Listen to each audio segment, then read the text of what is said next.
SwathCam's a bar with lots of cameras and lights on it. And it has 5 downward-facing video cameras, which are used to take pictures of the seabed and the things that live on it. Yeah, middle of the road for cost, but certainly high tech. So SwathCam provides the ability to actually count fish directly. Because you're getting high resolution imagery in real time, it's like being a diver and actually looking at it with your own eyes.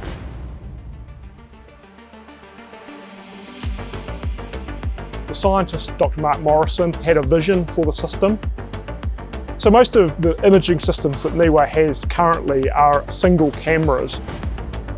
The difference with SwathCam is that because you're incorporating multiple cameras and lights, you've got like a 10-metre swath of the images. I think everybody was nervous before we went out and tested for the first time. Looking at it lying on the deck, it's a big piece of kit, and there was some concern that it wasn't going to fly straight.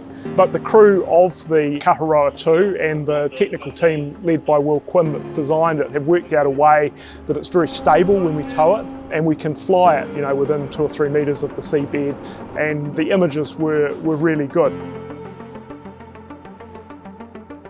So I think it'd be fair to say that it's exceeded expectations.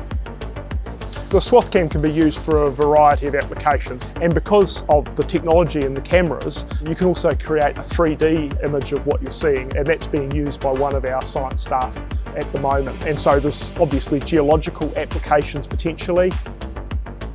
Using cameras to count fish, it has the advantages that it's non-destructive sampling, so you're not having to kill the fish in order to measure them. If you can see the fish, you know what fish you're looking at, compared to something like acoustics where you're scattering sound of an organism but you're not exactly sure what that animal is.